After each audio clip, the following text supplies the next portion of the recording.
So I didn't do a rant on this topic because it would have just been me in a blind rage screaming bloody murder at the camera. I figured a fuller, more researched explanation would be easier on people's ears. You're welcome.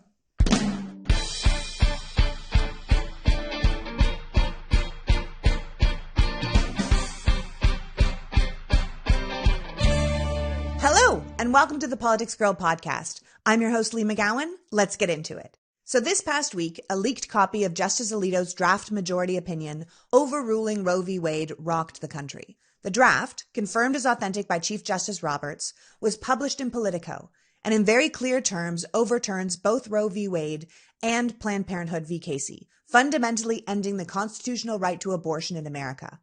Although this is not the court's official final position, if the decision in the Mississippi case, Dobbs v. Jackson Women's Health, comes down in June looking anything like this draft, abortion becomes illegal in 28 states overnight. Despite the fact that blue states are working overtime to solidify the right to abortion care and would enthusiastically welcome women from out of state, should the Republicans win power in 2022 and take the presidency in 2024, they have been very clear that their plan is to pass legislation to outlaw abortion across America. So you may be safe in your blue state now, but if we let this happen, no one will be for very long. This opinion from Justice Alito is nothing short of an all-out assault on women's rights, personhood, and personal liberties. And you can know it was coming and still be horrified by it. Dan Pfeiffer from Crooked Media calls the decision a hinge point in our history. He says, "It can't be understated what a seismic shift this is for our court to overturn 50 years of precedent, not to give people more rights and make the country more fair, but to take rights away and make it less so." The concern about what this opinion means, not only for people who depend on the availability of abortion care, but also for people who depend on other fundamental rights related to the 1973 ruling, cannot be minimized.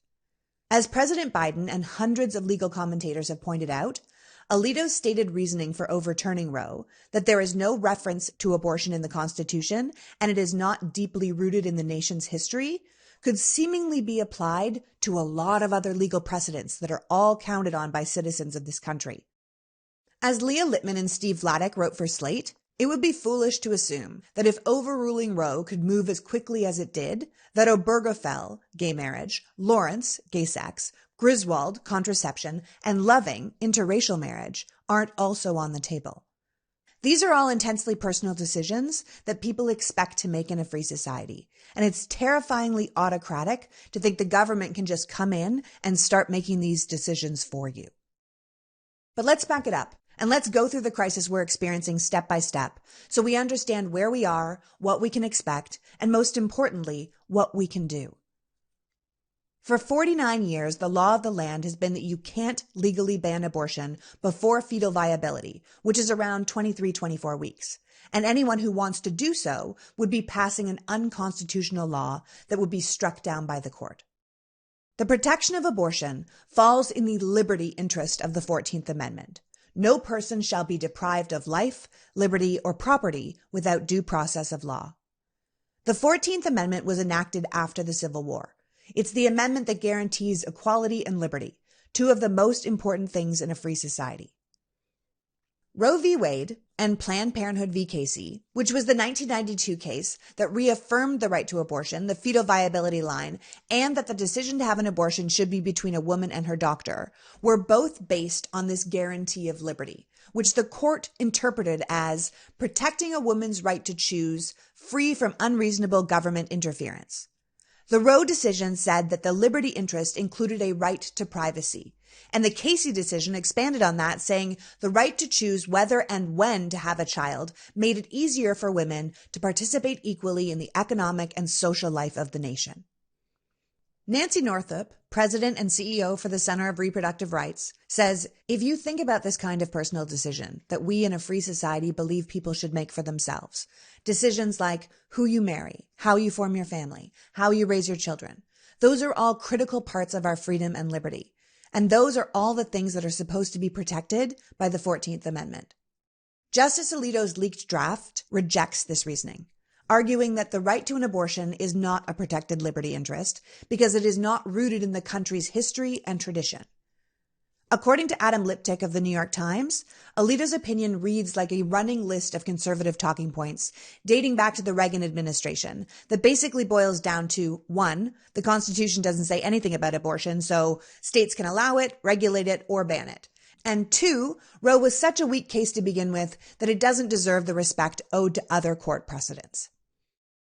Liptick points out that if nothing else, the draft opinion demonstrates at least one thing clearly. That despite what they said in their confirmation hearings about Roe being settled law, as soon as the justices heard arguments challenging the case, at least 5 of them, Alito, Barrett, Thomas, Gorsuch, and Kavanaugh, voted to overrule it in their private conference. The case was heard in December, and Alito's almost 100-page opinion was already written by February.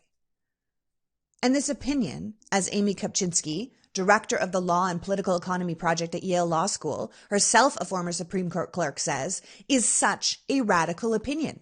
She goes on to say, it just takes a sledgehammer to decades-old Supreme Court precedent in a way that's hard to tell who's next. Neil Katyal, former U.S. Solicitor General and professor at Georgetown Law, says this draft shows a stark future for America. It's the hugest step back for women, for reproductive justice, for reproductive freedom, and it's going to have profound consequences. Because unlike all previous suggested bans, this opinion blesses the Mississippi law that includes no exceptions for rape, incest, or the life of the pregnant person. In fact, as Nancy Northup points out, this opinion is written with the complete erasure of the impact that restricting abortion will have on pregnant people. There is no discussion or thought for the person that will be forced to carry these pregnancies to term. At no point in the opinion does Alito even reference the person carrying the baby, what it might do to them, what taking this decision from them might feel like, what it could do to their body, what it could do to their physical or mental health. No thought or consideration for the person at all. Emily Bazelon, columnist for the New York Times Magazine and senior research fellow at Yale Law, notes that the opinion is, in fact, completely missing the extensive social science evidence that links abortion access to women's education, labor force participation, occupation, and earnings. It ignores the fact that abortion continues to function as a lever of equality in our society, and despite the 1978 law that's supposed to protect them from discrimination, it ignores the fact that pregnant people are often still denied accommodations at work, that women are still experiencing economic penalties for motherhood, and that economists agree that the financial effects of being denied an abortion are as large or larger than that of being evicted, losing your health insurance, or being hospitalized. But Justice Alito's opinion considers none of this. He lists a series of arguments by opponents of abortion like society's generally more accepting attitude towards unmarried pregnant women, the state and federal laws that have been passed to ban discrimination on the basis of pregnancy.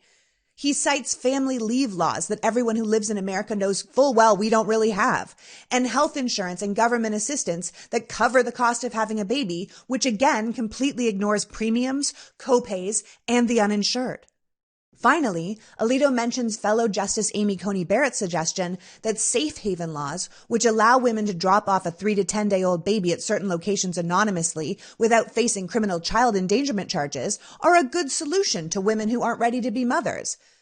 As if the burden of growing that child for 9 months and then giving it away on a doorstep is something they can just move on from. He also says that adoption has improved so much that most people don't have to worry about putting a child up for adoption, then they won't end up in a good home. Again, completely ignoring the fact that we have hundreds of thousands of kids in the foster care system that can't find anything resembling a good home. The Supreme Court functions using something called stare decisis, which is Latin for to stand by things decided, or the idea that the court should generally respect its own decisions, especially decisions around which people have built their lives. But Justice Alito is clear that stare decisis shouldn't stop them from overruling Roe or Casey, because it's his opinion that those cases were egregiously wrong from the beginning. So they gotta go, which is a crazy way to look at the law for a Supreme Court justice. Even people who agree that Roe wasn't a great decision from the beginning question Alito's mindset here. People like George Conway, conservative lawyer and one of the founders of the Lincoln Project.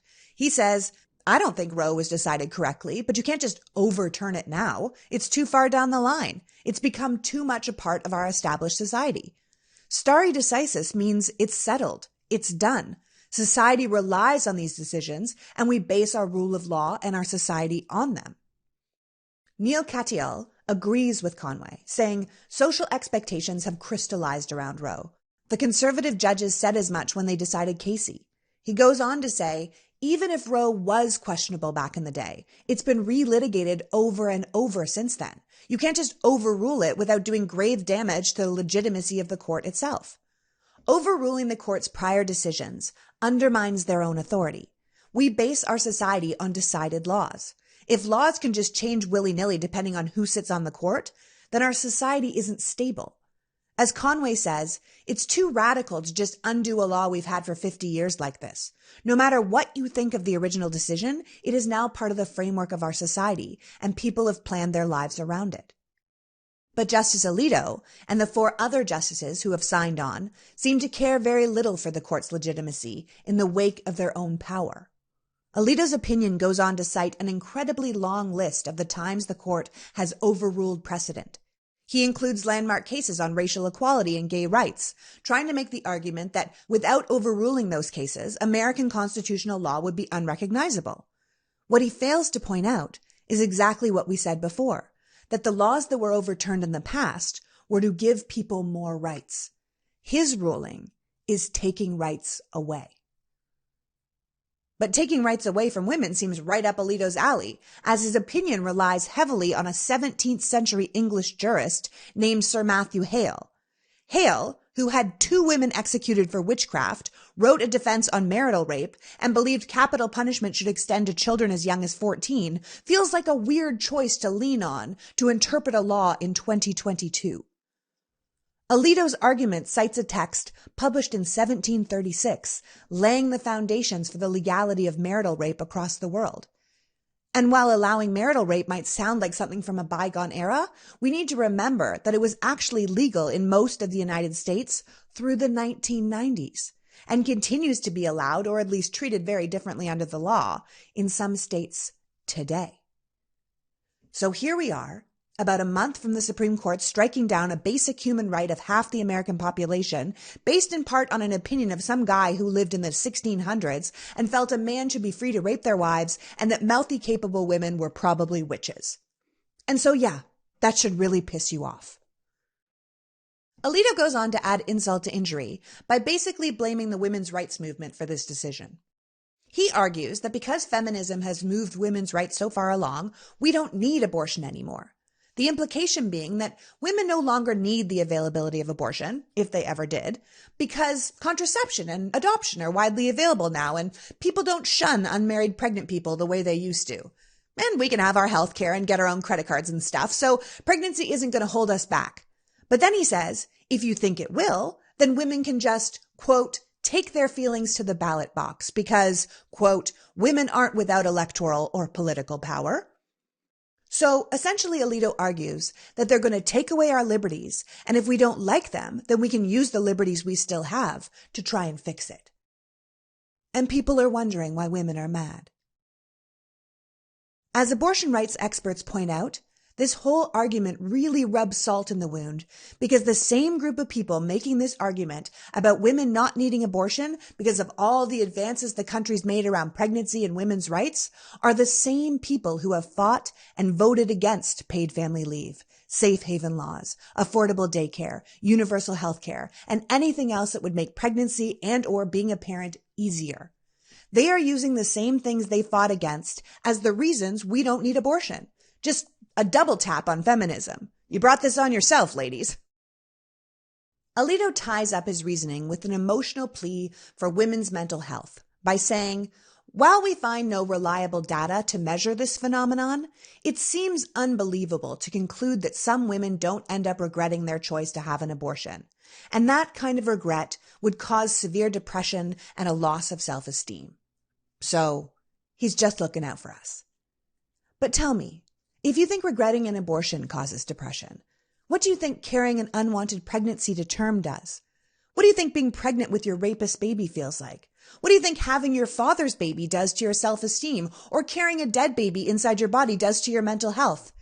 This has nothing to do with women's mental health or our well-being, and everything to do with religious power and control. And the fact that Alito includes this completely unscientific claim, despite the fact that they couldn't find any reliable data, is just embarrassing. Ultimately, after making it exceptionally clear where he stands, Alito doesn't actually make a ruling, but just kicks the whole thing back to the states, saying that the constitutionally protected right to an abortion is over, and the authority to regulate a pregnancy is now in the hands of state elected officials. But this idea that by kicking abortion back to the states, they're not actually making it illegal is ludicrous. States have been passing burdens on abortion access for years. Unnecessary medical regulations, waiting periods, all the box checking and red tape a clinic has to go through just to be open and provide care is extraordinary. Under Alito's draft opinion, there is no constitutional guarantee to an abortion, so states can just go ahead and say no abortion at all at any time for any reason. Half the states in the nation are already ready to ban or completely overturn abortion as soon as Roe's gone. 13 states already have trigger laws on the books, so as soon as the ruling is reversed, abortion becomes illegal statewide, no debate, no conversation, no new law needed. There is going to be large swaths of the country, particularly in the South and the Midwest, where people have to drive extraordinarily long distances or take a flight or go to another country in order to get access to abortion services. We have laws on the books allowing rapist families to sue for custody, laws that make an abortion a felony punishable by up to 10 years in prison, laws that say you can't leave the state if you're pregnant, and of course we have Texas's stalk women who might be pregnant and turn them in for cash prizes law. It only took 3 days after this leaked opinion for Louisiana to push a fetal viability law through their legislature, making the fetus a life from the moment of conception. And all of this has happened before Roe was overturned. What will happen when it's actually gone? People need to understand how far the U.S. is standing apart from the rest of the civilized world on this. In the past 30 years, 50 countries have legalized their abortion laws, and the only countries backsliding the way we are countries whose democracies are eroding, like Poland and Hungary. Is this what we want in America? We are moving into a future that's dangerous for anyone who can get pregnant, knows someone who's pregnant, or helps someone who's pregnant. We know that criminalizing abortion doesn't stop people from getting abortions. Statistics show us that people who don't want to be pregnant will still seek treatment reversing it. This law just makes it harder, less safe, and adds what experts are calling a chilling criminal element to the entire thing. Don't forget that fetal personhood laws and the criminalization of abortion put all miscarriages at risk of being a crime. We're creating a world in which people have to prove that they had a miscarriage and not an abortion. We're looking at a future in the United States where a woman coping with the heartbreak of losing a pregnancy might also be facing jail time. That a woman giving birth to a stillborn child or a pregnant woman in a car accident might be charged with manslaughter. A fetus doesn't even have to die in certain states to charge a pregnant woman with a crime. There are stories of a woman who fell down the stairs, a woman who ate a poppy seed bagel and failed a drug test, and women who took drugs prescribed by their doctors who have all been accused of endangering their children. Every day we have more and more laws being passed that treat the fetus as a person and the woman as less than one. In many lawmakers' mind, the pregnant person is simply a host, a life support system for a clump of cells that has more rights than she does. There is a deep shift in American society away from a centuries-long tradition of prioritizing the life of the mother to a relatively new concept that the fetus in the womb has the same, if not priority, rights. This idea has worked its way into the federal and state regulations and the thinking of police officers and prosecutors. Fetal rights gain strength in many ways as a reaction to the Roe decision itself, and if we're being honest, as a reaction to women just out there living their lives, which a lot of people, especially religious people, do not like. As soon as the decision is handed down, states will be able to ban abortions from the moment of conception, and women will be forced to give birth against their will. Some will travel to states where abortions remain legal, where we can expect longer waiting times to increase as out-of-state patients come in. Some people will have illegal abortions. Some people will end up in prison. Some people facing pregnancy complications will see their treatment postponed, and some people will die. Michelle Goldberg, opinion columnist for the New York Times, makes it clear that America without Roe v. Wade will be a dark place. She writes that post-Roe America will not look like pre-Roe America.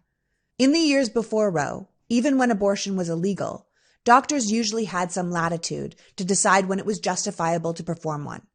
Determining when abortion was necessary was left to the medical profession. Today, as Goldberg points out, we live in a world where the populist right wing now wildly distrust medical and scientific experts. So legislatures are giving doctors less flexibility in medical decisions. Several states have passed laws that allow doctors to terminate a pregnancy only when the life of the mother is in immediate peril, forcing women with health-endangering pregnancies to wait until they are in serious distress before getting the care they need. Post-Roe, I guess we just let those people die. That seems to be the plan. Before Roe, women were rarely prosecuted for abortion, although they were sometimes threatened with prosecution to get them to testify against a provider. The creation of a fetal personhood law has been the steady work of the anti-abortion movement all across the country. Today, at least 38 states and the federal government have fetal homicide laws, which treats the fetus as a potential crime victim, separate and apart from the woman who carries it. In the hands of overeager prosecutors, cautious doctors, and litigious attorneys, these laws have created a system that polices pregnancies. And with the conservative majority on the Supreme Court, these laws are only likely to multiply and get worse. We already have women going to jail for child endangerment for doing drugs or trying to commit suicide while pregnant. Fetal endangerment and fetal homicide haven't applied to women having abortions, but once Roe is gone, people who terminate their pregnancies are likely to be treated as murderers. Consider the idea of state extradition charges filed for premeditated murder if a pregnant woman travels across state lines to get a legal abortion in another state. Could doctors performing legal abortions in one state be charged by another state for murdering a child? These things are only going to get messier. Republicans are telling us that not only will abortions be illegal, but they plan to criminalize them in a way that will be terrifying to women. We'll have people trying to help, creating networks and ways to transport women to get them the services they need. But what kind of country is that, where women have to lie and sneak and pay to get around laws that should never exist in the first place? Most people won't have enough. Not enough connections, not enough money, not enough time off work, not enough help with childcare. It's a completely dystopian reality these justices are setting us up for. A world where women have to live in fear and be treated like criminals for simply wanting to control their own bodies. Women who live in blue states might be safe for now, but it's not going to last. Anti-abortion groups and their congressional allies are already planning for a nationwide abortion ban. Mitch McConnell just said it point blank that if and when Republicans retake power, they're looking to make abortion illegal across the country. So much for states' rights. Anyone who can get pregnant, whether or not they think they will ever want or need an abortion, is going to be affected. We're looking at an America with government-mandated pregnancies, with no thought for the health and life of the mother. There were 861 maternal deaths in 2020, with the death rate for Black women being almost 3 times higher than that for white women. And for every U.S. woman who dies as a result of pregnancy or childbirth, up to 70 suffer dangerous and sometimes life-threatening complications. The treatment for an ectopic pregnancy is abortion. The treatment for a septic uterus is abortion. The treatment for a miscarriage that your body won't release is an abortion. If you can't get those abortions, you die. You die, and the far right is okay with that. In fact, if SCOTUS strikes down Roe v. Wade, researchers expect that roughly 75,000 people who want but can't get abortions will have to give birth the following year. 75,000. And, according to the Center for Reproductive Rights, in a brief submitted for this Mississippi case, signed by 550 public health officials and reproductive researchers, there is a straight line between the lack of abortion access and increased maternal death. Put simply, women living in states with the most restrictive abortion policies were found to be far more likely to die while pregnant or shortly thereafter, regardless of differences in poverty, race, or education. So without Roe, those numbers are just going to go up. But this isn't just about pregnant people who will die or have their lives irrevocably changed by this decision. This opens Pandora's box for other personal liberties we take for granted to be overturned. And we're going to talk all about that and what we can do about it after some messages from those who made this episode possible. Stick around.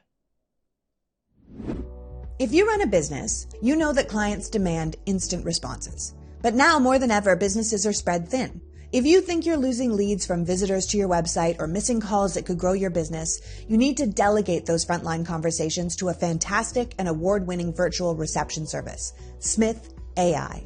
Smith AI provides businesses with friendly and professional agents that can screen leads using your custom criteria, schedule appointments on your calendar, and call back leads who complete your forms. They can handle all your calls, chats, and texts. You can end up unlocking a whole new section of your business for the fraction of the cost of hiring in-house staff. Work uninterrupted, with less stress, and get more leads from your marketing efforts. Smith AI will pay for itself and then some with the new clients their receptionist can help you win. It's as simple as forwarding your calls to Smith AI. Try Smith AI today and see for yourself what business owners are calling the secret to growth and client happiness. Plans start at just $240 a month, and our listeners will save $100 when they sign up using promo code PoliticsGirl. Visit Smith AI to read the 5-star reviews and sign up using our code PoliticsGirl. Smith AI. You'll never know until you try. I love a good rhyme. Our next partner is a product my family uses literally every day, Athletic Greens. We started taking Athletic Greens because we heard they had great results, but I have to tell you, it's not just lip service. We've been on it for well over 6 months, and the difference is night and day. Better sleep, better digestion, just literally overall better health. With 1 scoop of Athletic Greens, you get 75 high-quality vitamins, minerals, superfoods, probiotics, and adaptogens to help start your day off right. Its special blend of ingredients supports your gut health, your nervous system, your immune system, your energy, recovery, focus, and aging. So all the things. I haven't talked about this before, but not only do I love AG for myself and my family, it's actually a great company in the world as well. AG1 is a climate-neutral certified company. They support and protect old-growth rainforests. For every purchase, they donate to organizations to get nutritious food to kids in need, including No Kid Hungry here in the U.S. And last year, they donated over 1.2 million meals to children across the country. So feed your health and the health of other people with the convenient daily nutrition of Athletic Greens. To make it easy, Athletic Greens is going to give you 1 free year of immune-supporting vitamin D and 5 free travel packs with your first purchase. All you have to do is visit athleticgreens.com/politicsgirl. Again, that's athleticgreens.com/politicsgirl to take ownership over your health and pick up the ultimate in daily nutrition. Okay, you guys know that I love Blinkist. Blinkist is a book summarizing service that takes top nonfiction books, pulls out the takeaways, and puts them into text and audio explainers called Blinks, so you can learn from them in just 15 minutes. Lately, I realized I was completely out of my depth with the concept of cryptocurrency. But Blinkist has curated an entire collection so people like me can understand crypto, and they call it the Crypto Crash Course. Blinkist has brought together financial experts Patrice Washington, Haley Sachs, and Tanya Rapley to tell us what we should know about cryptocurrency. Its programs include titles like 2030, How Today's Biggest Trends Will Collide and Reshape the Future of Everything, and Narrative Economics by Robert J. Schiller about how stories go viral and drive major economic events, and of course the Bitcoin Standard to explain the entire process of decentralized central banking. I mean, I can't tell you how much I'm looking forward to digging into this. I'm lost and starting to clue out anytime anyone talks about Bitcoin or cryptocurrency. I'm so glad Blinkist has put together this round table, and I imagine many of you will be too. Right now, Blinkist has a special offer just for our audience. Go to Blinkist.com/politicsgirl to start your free 7-day trial and get 25% off a Blinkist premium membership. That's Blinkist, spelled BLINKIST.com/politicsgirl to get 25% off and a free 7-day trial. Don't you want to be smarter faster? I know I do. So I was just talking about cryptocurrency, and now I'm going to talk about making money in the market. Another thing that deeply confuses me. You know who it doesn't confuse? Our sponsor, Masterworks. Masterworks is an innovative startup that allows regular people like you and me to invest in art. Usually it's just millionaires who can buy art as an investment. But since 2017, Masterworks has offered over 100 paintings, and they've sold 3, each giving a net annualized gain above 30%. That is way higher than you get in the market, even on their best day. Masterworks was founded in 2017 by Scott Lynn, an entrepreneur and art collector. As an art collector himself, he realized that art was the largest asset class that was never securitized or open to regular people. Art is also one of those things whose value can go up even when the market goes down. That's because art doesn't mirror the performance of other types of investments. And unlike NFTs or cryptocurrency, art is real and a tangible asset like real estate. According to statistics, the wealthy invest about 10 to 30% of their investments into alternative assets like art. The Wall Street Journal is calling art one of the hottest markets on earth.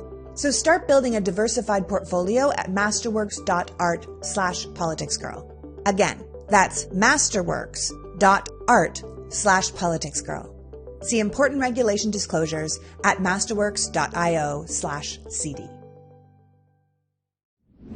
And we're back, talking about the fallout of what looks to be the complete eradication of the protections of Roe and Casey to American society. For the past 100 years, we have had a realm of personal liberty that the government can just not enter. Roe sits right in the middle of that, based on cases that came before around how you can educate your children and what privacy married people had to use contraception, and what came after, like the Casey ruling and the LGBTQ equality. All these cases stand on the same foundation of personal liberty. So trying to argue that somehow the court could overturn Roe by saying there's no personal liberty interest to end a pregnancy and not disturb all the other rights that are also protected under that same amendment is laughable. As Nancy Northup, president and CEO of the Center for Reproductive Rights, and the legal team representing Jackson Women's Health, the Mississippi abortion clinic named in this lawsuit, says you can't just pull Roe out of 100 years of court decisions and think it's not going to disrupt the others. Ben Shapiro has already said that Obergefell, the law that legalizes gay marriage, was a bad Supreme Court decision and should be overturned. The Catholic League tweeted, "The same people who were not satisfied with gay marriage and had to push for tranny rights are now upset our side won't stop with a victory in Roe. They're right about that. Why should we?" Texas Senator John Cornyn just said that gay marriage should be sent back to the states. Indiana Senator Mike Braun said the court should revisit interracial marriage. Texas Governor Greg Abbott said he was considering bringing a case that would challenge the right to public education. Gender-affirming care just became a felony in Alabama. Missouri, Louisiana, and Tennessee just banned Plan B. Peter Thiel-backed GOP Senate candidate J.D. Vance wants to ban condoms. Kansas just passed legislation preventing unrelated people from being roommates. This isn't about health or babies or life. This is about control. Justice Alito rejects the view that getting rid of Roe means other rights, including same-sex marriage, contraception, and interracial marriage, are threatened. But his Roe decision is based on the fact that there is no guarantee in the Constitution to the right to make a decision about ending a pregnancy. But how you educate your children also isn't in the Constitution. Who you live with isn't in the Constitution. Marriage isn't in the Constitution. Women aren't in the Constitution.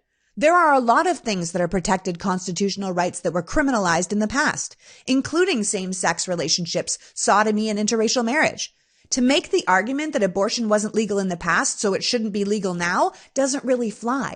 If that's your precedent for overturning a law, what happens to all the other laws that have been passed using that precedent? You can't just take away rights from some people and not open the doors to taking away rights from others.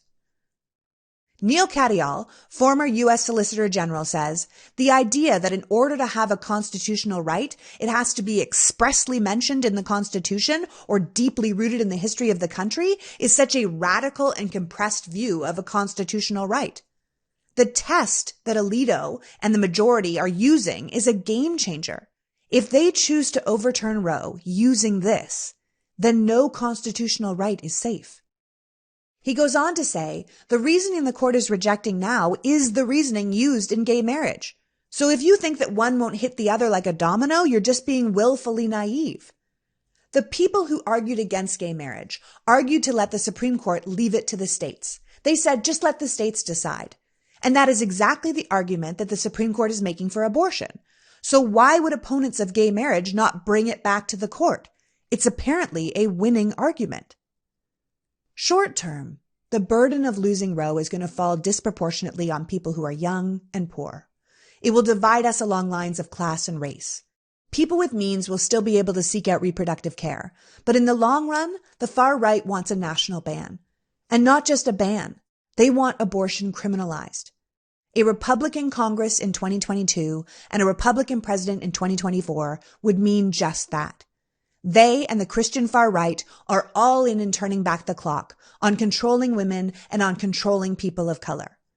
They are already stripping us of our voting rights. They don't care if they are taking this power undemocratically. This is just the next step. It's worth remembering that Republicans insisted, against all evidence, that none of the justices they were appointing would overturn Roe, even while promising to appoint justices who would. Donald Trump said he would only have candidates that would overturn the precedent. Yet in their confirmation hearings, all three of his choices said it was settled law. And Republican Senator Ben Sasse called it hysteria for progressives to stage protests, calling attention to the future of Roe v. Wade. Now, this opinion is only in draft form. It was written back in February, and maybe, like my first email drafts, they plan to go back and make it more palatable. But these are their real thoughts. This is how they really feel. So whether or not they soften the language, this is what they want, and we would be idiots not to take it seriously. Thomas Zimmer says it perfectly when he writes, "The impending end of Roe v. Wade will not magically appease the right. Look at every piece of legislation, every political, social, cultural change since at least the 1960s that moved America closer to the ideal of a multiracial, pluralistic democracy. They want them all gone. Republicans cannot be any more clear about what their goal is. 1950s style, white, Christian, patriarchal dominance. That is their vision for America." Zimmer points out that this wave of red state legislation is intended to eviscerate the civil rights that have been established since the 1960s and banish, outlaw, and censor anything that threatens white Christian dominance, past or present. All radical and social progress needs to be reversed. Republican-led states are moving forward to abolish established practices and protections and are counting on this Supreme Court to not only let them do it, but actually overturn precedent and help them. Democracy doesn't work for them. It only worked for them when they controlled all the levers of power, when the white Christian patriarchy was still in charge. But the more we moved away from that, the more they're fighting back. If they can't be in charge in a democracy, then they will abandon democracy to be in charge. Banning abortion is just the first step. Contraception is on the chopping block, along with gay rights and civil rights. Republicans are already trying to establish their authoritarian white nationalist education system. They're just calling it school choice. They're criminalizing protest. They're banning dissent. They will continue to restrict voting rights and purge election commissions. It's all part of a plan. And if we do nothing, American democracy dies and we lose our civil rights. Remember, individual rights mean nothing in a fascist state because they will always be usurped by the desires of the corporatist autocracy. Alito has shown the hand, and 4 other justices agree. So what can we do? Well, first of all, you need to be shocked, because this is shocking. But it's also exactly what those of us who have been screaming into the ether have been saying. This is why I cried the night Trump was elected. This is why people felt so angry when they were told they were overreacting. Everybody said this wouldn't happen. Everybody, including the Supreme Court justices themselves, said it was established law, but it's not. They are taking it away. And when they take one freedom, others will follow. People need to wake up and realize they're going to have to work to keep their personal liberties. We are in a situation where the overwhelming amount of people in this country believe abortion should be a decision between a pregnant person and their doctor, not litigated by a state legislator, not planned by a law, not decided by a courtroom, and yet the court is about to decide the exact opposite. The dissonance between what the American people want and what this court is arbitrarily deciding makes things very scary. So maybe we need to question the legitimacy of the court itself. Most legal scholars agree that the Supreme Court has too much power in American life, that the decisions of 9 people and the conversations they have with each other can change the daily lives of hundreds of millions of people seems wrong. This particular court is far more conservative than any other court in our lifetime because Mitch McConnell and the Federalist Society played politics with who goes on the bench. So now we have the highest court in the land handing down decision after decision in a way that is way out of the mainstream of the American people. There clearly needs to be some sort of court reform. Personally, I think there should be a rotation. Add 4 justices to have 13, to match the 13 federal districts, and rotate in 9 at a time. Or get 27 justices and rotate in 2 full courts at a time. You would hear a lot more cases. Justices could take vacations. People wouldn't just stay on the court until they die. And you would never know exactly who you were working with from case to case. So you wouldn't know which justices you were going to get when you came to the Supreme Court. And you wouldn't know the outcomes ahead of time. This entire reversal of Roe was only taken up when Amy Coney Barrett was put on the court because Mississippi knew they had the votes. And that's not justice. That's politics. And that's not how the judicial branch was set up to function. The Democratic Congress is trying to pass a federal law to codify Roe. Maybe they should have gotten on that sometime in the past 40 years instead of waiting until we're at the fucking cliff's edge to put the brakes on, but here we are. The problem is we're dealing with the same Senate we deal with for everything else. So whatever law the Democratic House passes is subject to a filibuster. And unless the Democrats can convince Joe Manchin and Kyrsten Sinema to get rid of it, they're going to need 10 Republican votes, 12 if they can't get Manchin or Democratic Senator Bob Casey from Pennsylvania on board with their bill. Even if we do pass a law codifying our right to an abortion, most legal experts agree it would be challenged. And where does a challenged law go? To the Supreme Court. And I don't think this court is going to rule for a woman's right to choose. Do you? So we need to be realistic that there's not much of a path to success for a new law. But it's important that the Democrats try, to at least try and get everyone on the record for where they stand on personal liberty. What we can do is vote way more Democrats into office. Pro-choice Democrats. Democrats who will eliminate the filibuster and pass voting rights. Democrats who will pass a bunch of laws people actually want and prove government can work. Democrats who will expand the Supreme Court and balance justices' scales. And we can't just do that federally. If Roe is overturned, the question of access, autonomy, and criminality falls to the states. So what happens in the midterms will determine which states have access to abortion care and which states do not. We have to elect Democratic governors and Democratic legislatures so we can pass laws guaranteeing access, and then we have to do it again in 2024 and in 2026 and in 2028. We have to keep the presidency and the executive branch out of the hand of these backward-thinking, witch-burning, women-in-the-kitchen, Christo-fascist Republicans. Even if the Democrats don't get full control of the state, they can be a speed bump or a barrier towards even worse laws the Republicans want to pass. The more Democrats in power, the more we slow them down. We can't allow them to push that first domino. And I understand it feels unsatisfying to just say vote. Vote for Democrats at every level, because it doesn't fix the problem. But electing these Democrats will at least put a finger in the dam while we figure out what we're going to do next. As Andy Slavitt, COVID response coordinator for the Biden administration, said, laws that demand you take away someone's autonomy, treat them as less than equal, and seek mob justice are driven by hate and fear. But those laws are not your guideposts. They invite your rebellion. Yes, you have to vote, but you can also organize. You can create a group, or talk to your neighbors or friends or family. You can do something. Lobby businesses to leave anti-abortion states, challenge state laws, file lawsuits. The Eighth Amendment includes cruel and unusual punishment. Find a lawyer that will make the argument that forcing a person to carry their rapist baby to term falls under that stature. The 13th Amendment says we will have neither slavery nor involuntary servitude. Forced pregnancy feels a bit like involuntary servitude to me. Don't go or send your children to colleges with those kind of abortion laws on the books. You want your daughter to be charged with homicide in Louisiana because she doesn't want to have her rapist baby? Do you want your son to be an 18-year-old father because his condom broke? Abortion advocates tell us to say abortion, to say it out loud, to not be ashamed of it, to not feel like we have to use euphemisms like pro-choice, to understand that abortion is healthcare and it is nothing to be ashamed of. We need to talk out loud to everyone about why we think this is important. We need to change the stigma around abortion. We can also give to local and national abortion funds to help people in need right now. One thing we have going for us is that we no longer have to convince people the Republicans are coming for our rights.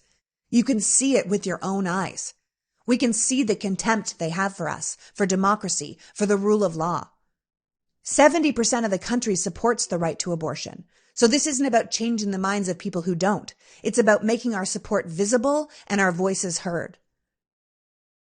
The vast majority of people in this country don't want this to happen, but that majority is silent and the minority is so loud.